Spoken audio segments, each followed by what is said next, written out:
figura alada de bronze dourado, produzida pelo escultor americano Sir Jacob Epstein, é a representação do anjo Lúcifer, inspirada pelo fascínio do artista pelo poema épico Paraíso Perdido, de autoria do escritor inglês John Milton.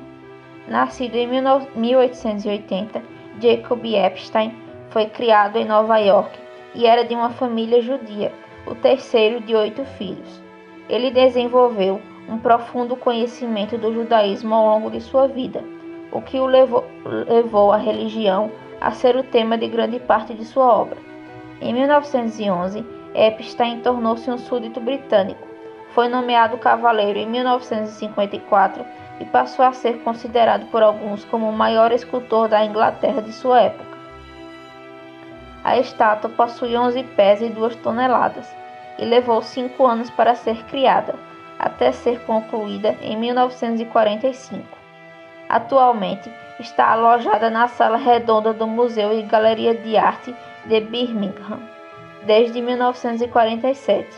Epstein considerou a estátua de Lúcifer como uma de suas obras mais importantes. A intenção dele era retratar o arcanjo Lúcifer, o portador da luz, como o mais belo dos anjos, antes de sua rebelião e queda do céu. Embora nos dias atuais a escultura ocupe uma posição de destaque no museu e figure como uma de suas principais obras, levou um tempo para que ela alcançasse esse status, desde a sua chegada. Antes de entrar no museu, a escultura teve dificuldade em encontrar um lar. Além disso, seu destino dentro do museu foi discutido em mais de uma ocasião. Apesar de O Anjo Caído ser uma peça central muito apreciada, ainda recebe acusações de blasfêmia. Antes de chegar ao museu, Lúcifer foi exibido pela primeira vez em 1945, na Leicester Galleries, o principal revendedor de Epstein. No entanto, permaneceu sem ser vendido até 1946, quando o professor Arnold Lawrence o comprou por 4.000 euros, visto que era um grande admirador do trabalho de Epstein. Com isso, Lúcifer foi oferecido para exibição no Museu Fitzwilliam, em Cambridge, onde residia o professor Lawrence, e para seu espanto foi rejeitado. Houve outras 2 ofertas, para o VEA e para o The Tate, porém estes também recusaram. Por outro lado, as rejeições seguidas causaram especulações por parte da imprensa, o que levou museus e galerias regionais a se interessarem pela escultura bíblica de bronze. Dentre estes, o Museu e Galeria de Arte de Birmingham foi o favorito da estátua, presenteado ao lugar pelo próprio Epstein, após receber a visita do senhor prefeito de Birmingham, Albert Frederick Bradby, e do diretor da Art Gallery, Sir Trenchard Cox. Instalada na Sala Redonda e entregue ao museu no dia 23 de junho, revelou-se ao público 2 dias depois.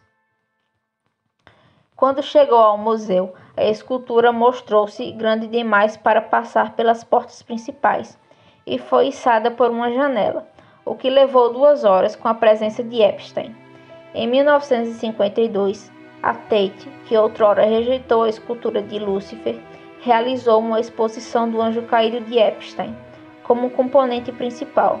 Mais tarde, de agosto a setembro de 1961, Lúcifer estava mais uma vez em movimento, desta vez para ser exibido no Waverley Market de Edimburgo, na Escócia, em uma exposição intitulada Epstein, organizada pela Edinburgh Festival Society.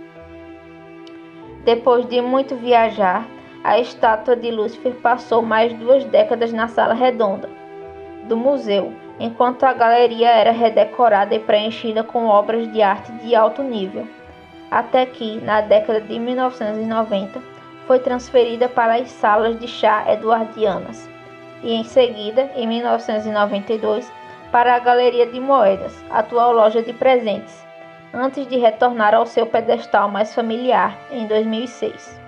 Mais recentemente, em 2022, a escultura permaneceu em exibição na Sala Redonda até outubro daquele ano, depois do que seria armazenada para dar espaço às obras de manutenção.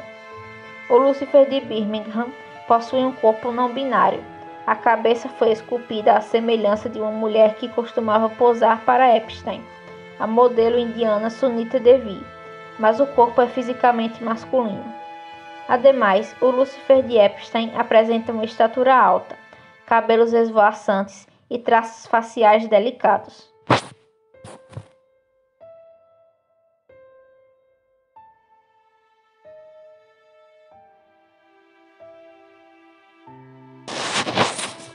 À beira da rodovia Aloag, na estrada que leva em direção à montanha úmida da província de Santo Domingo de los Tizatilas, no Equador, é possível deparar-se com uma estranha e colossal escultura esculpida por trás do talude da estrada, considerada uma representação do diabo.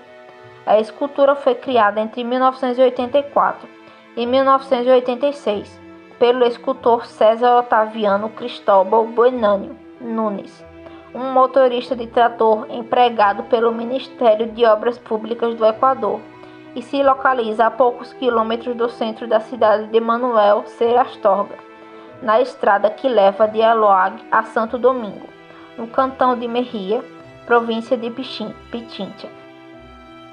César nasceu em Ambato e viveu em Santo Domingo de Los Colorados, até morrer de leucemia em 27 de novembro de 2001.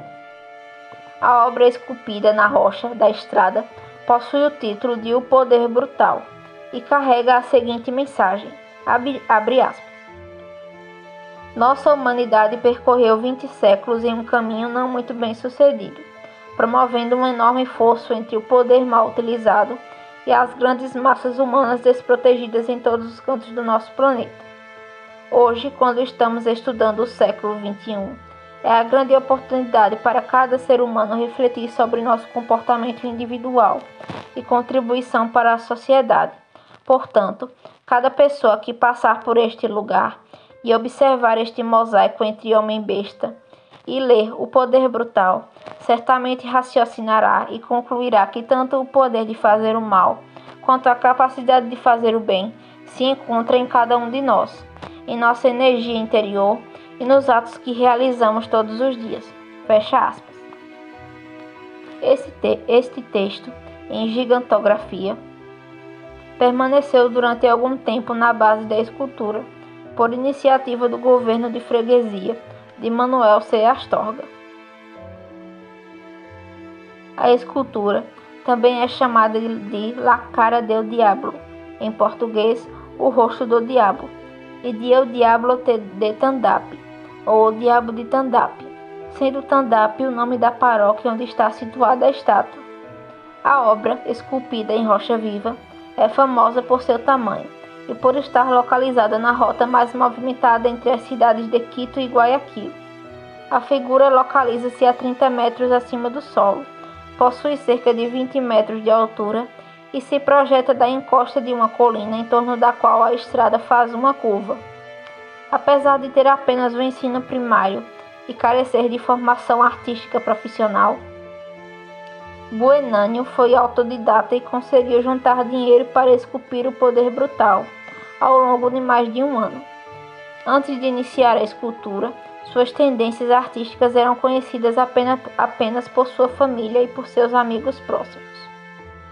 O início da construção da escultura deu-se quando o Ministério de Obras Públicas encarregou Buenânio da demolição de uma colina rochosa ao longo de uma curva da estrada Aloag Santo Domingo, aproximadamente na marca de 50 quilômetros. Coluna esta que bloqueava a visão dos motoristas e causava acidentes na via. Buenânio começou seu trabalho com um trator. Durante a obra, descobriu uma gigantesca rocha maciça, a qual decidiu esculpir. Além de fazer o trabalho de design, o escultor construiu suas próprias ferramentas, como cinzéis, combos, martelos e um sistema de roldanas para navegar na superfície da rocha, enquanto esculpia. Buenânio trabalhava na escultura com seu trator entre 6 horas e 15 horas, todos os dias, e das 15 horas às 21 horas trabalhava na escultura. De acordo com Luís, filho do escultor, o processo de construção da figura de pedra foi mantida em segredo por Buenânio. Ninguém de casa do trabalho sabia a respeito da obra de seu pai, visto que Buenânio usava suas horas de descanso, até as noites ou os fins de semana, para dormir em um acampamento em Tandap. Às vezes ele mentia, dizia que a esposa estava doente, pedia licença e se fechava na serra onde ficava Tandap. Porém, o segredo quebrou-se quando o chefe de Otaviano ligou para a casa do escultor e a esposa dele atendeu. "Como vai, dona Laurita? Ela já está melhor? Já teve alta?" perguntou o chefe. "Não, eu não estive doente", a mulher respondeu. "Mas seu marido me pediu licença de 8 dias", refutou o empregador.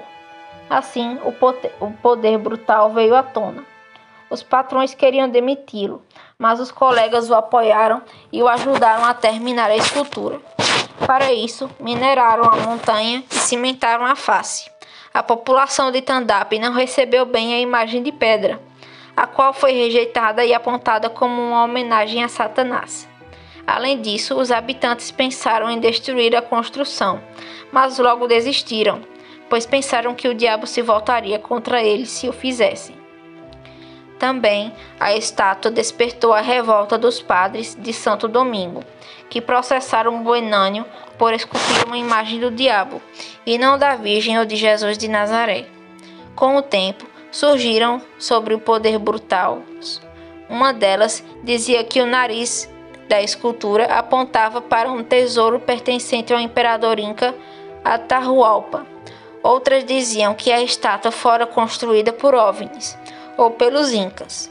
Com a construção da escultura, o nome de Otaviano ultrapassou as fronteiras do Equador, e jornalistas da Espanha e de outros países vieram procurá-lo, para que pudesse conversar com ele sobre a figura. Uma dessas entrevistas jamais foi esquecida pela família de Buenânio. Quando o escultor viajou para Nova York, depois de tanto insistirem em saber o porquê de ele haver feito uma imagem do diabo, apesar de já ter explicado, ele respondeu que o diabo representava os imperialistas. Como consequência, negaram-lhe a renovação do visto.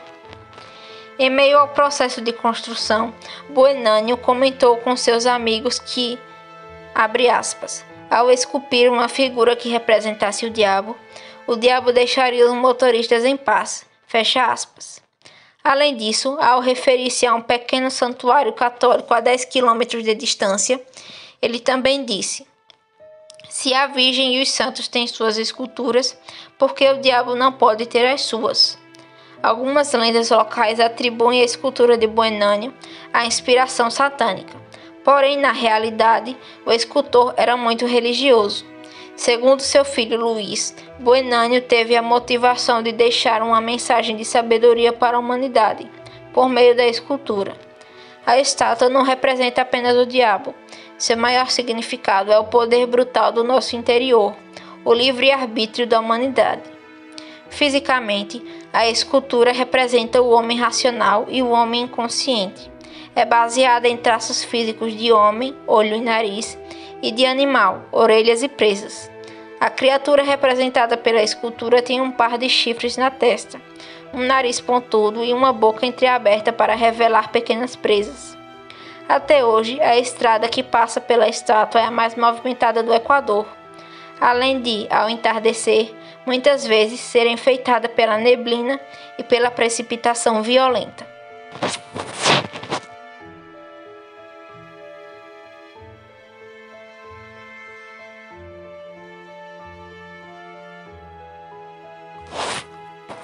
O demônio da Catedral da cidade de Arequipa, no Peru, trata-se de uma escultura malévola com chifres, asas afiadas e cauda serpentina, a favorita dos visitantes do templo.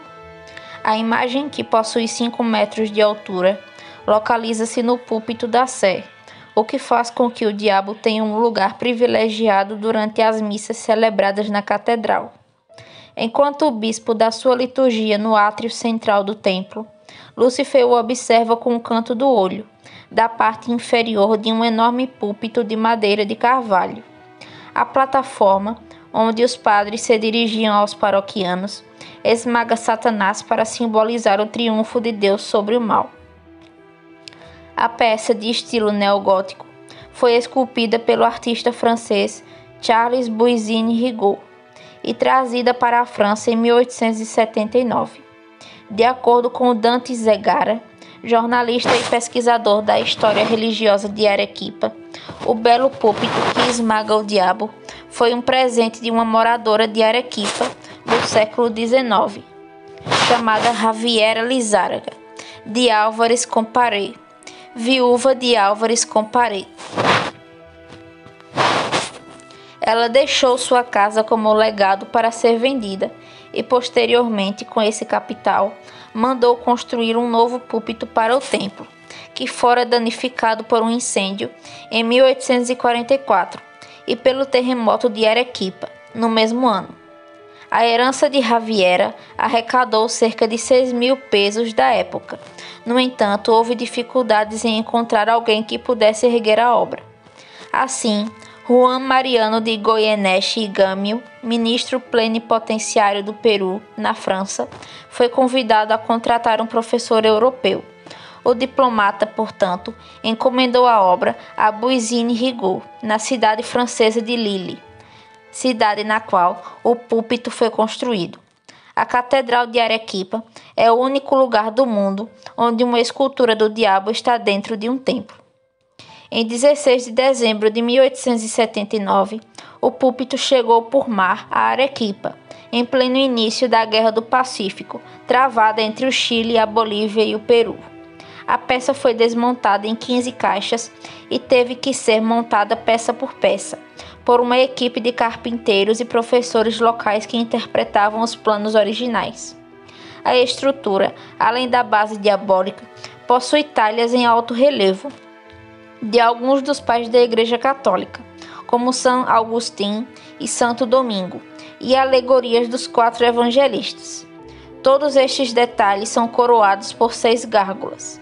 Atualmente, o púlpito não é mais utilizado nas missas, visto que, a partir da década de 1980, equipamentos eletrônicos de amplificação e microfones deram lugar a uma nova forma de fazer sermões, e o diabo de Arequipa possui agora apenas uma função ornamental. Na escultura, Lúcifer possui o corpo escamoso de uma serpente, enrolada na coluna que sustenta o parapeito. Ele olha para cima e seu antebraço esquerdo, musculoso e forte, repousa sobre a testa como se quisesse proteger os olhos da luz multicolorida, que penetra pelos vitrais. Sua barriga nua repousa sobre brasas, que, embora apagadas, parecem atormentar o anjo caído. Do torso poderoso da figura, emergem asas grossas armadas com ganchos afiados. Em relação ao rosto do demônio, ele é duro, com lábios grossos, nariz reto e sobrancelhas definidas, além de olhos sinistros, com 2 buracos gelados que formam a íris. Acima do conjunto satânico, ergue-se na parte central do parapeito do púlpito uma talha de Jesus Cristo, sentado com a lei em uma das mãos. Ao lado repousam imagens dos 4 evangelistas. Abaixo dessas figuras há anjos rechonchudos e flores de lis distribuídas. À frente e ao centro destaca-se a imagem de São Pedro, de corpo inteiro e proporcional ao todo. Já ao pé do púlpito consta o seguinte testemunho entalhado. Abre aspas. Púlpito construído para a Catedral de Arequipa, a expensas e por mandato testamentário da senhora Dona Javiera Lizárraga, de Álvares Comparé, ano de 1879, fecha aspas. Desde que chegou à catedral, o diabo do púlpito observa silenciosamente, a passar pela nave central, presidentes da República, prefeitos, juízes e membros da corte, além de ter testemunhado as façanhas republicanas empreendidas pelo povo de Arequipa.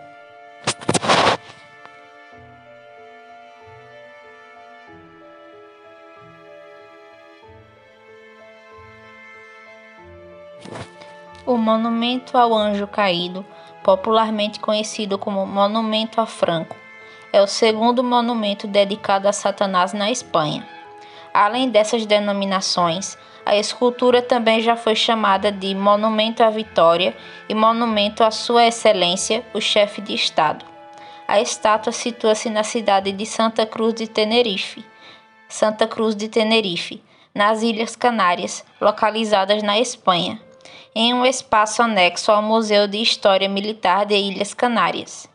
O monumento é uma obra do escultor Juan de Ávalos, o qual o construiu com recursos vindos da subscrição popular ordenada pelo governador civil Pablo Abril, em 1964, em comemoração à vitória do exército do ditador Francisco Franco na Guerra Civil Espanhola. Inaugurado em 17 de março de 1966, o complexo serviu como comemoração à vitória do exército na Guerra Civil. A Fundação Juan de Ávalos refere-se à escultura como um monumento comemorativo da paz. A obra representa um anjo voando com asas estendidas. De costas, um homem em pé segura uma espada em forma de cruz cristã, cuja ponta aponta para baixo. Desde que foi inaugurada, a escultura é alvo de confusão sobre o motivo que representa e discute-se sobre quem a figura masculina acima do anjo representa. O conjunto escultórico é feito de bronze fundido e patinado em uma estrutura de ferro. Algumas teorias acreditavam que a figura masculina que segura a espada representava Francisco Franco. Na época de sua construção, ao invés de uma interpretação estritamente artística e alegórica, espalhou-se a ideia de que o anjo era uma alusão ao avião Dragon Rapid, em que Francisco Franco partiu para as Ilhas Canárias, a fim de iniciar o golpe militar que desencadeou a Guerra Civil Espanhola. Além do anjo caído acompanhado por um homem, o monumento traz outros elementos. A base que sustenta a escultura é modelada em pedra de granito e consertada para ter a ancoragem do monumento no seu interior. Ao redor da base, havia jatos de água enevoados e iluminados à noite. A lagoa que contém o monumento tem aproximadamente 30 metros de diâmetro, fechada no fundo por um muro formado por 9 pilastras de 14 metros de altura, coroadas pelos escudos das ilhas e da cidade e unidas por 8 vãos, na forma de uma encosta escalonada, com 5 vertedouros cada um, por onde a água caiu. Apesar de trazer uma figura angelical, a obra originalmente não representava um anjo caído. Foi apenas em 2010 que a Câmara Municipal de Santa Cruz mudou o nome do monumento para Monumento al Ángel Caído. Esse fato gerou críticas de diversos grupos políticos e sociais, os quais manifestaram a possibilidade de a Câmara Municipal ter recorrido a essa mudança de nome para burlar a lei da memória histórica. Ademais, havia a polêmica de que o autor da estátua nunca ter dito que o anjo retratado era Lúcifer, mas sim um anjo da paz. Contudo, se a estátua for considerada como uma representação do anjo caído, será, na atualidade, a maior escultura do mundo dedicada a ele. Tudo isso ocorreu como consequência da aprovação, em 21 de outubro de 2007, de uma lei na Espanha conhecida como Lei de la Memoria Histórica, Lei da Memória Histórica, que objetivava a condenação definitiva do regime de Franco, e entre várias cláusulas, uma em particular diz respeito à remoção de qualquer elemento público destinado a celebrar a ditadura. Assim, as ruas e estátuas começaram a ser renomeadas em todo o país. Todavia, em 2011, após as eleições municipais, o novo governo eliminou a modificação no nome da obra e chamou-a de Monumento à Vitória, além de ter reconhecido sua origem em simbologia franquista. Atualmente, a estátua encontra-se em mau estado de conservação.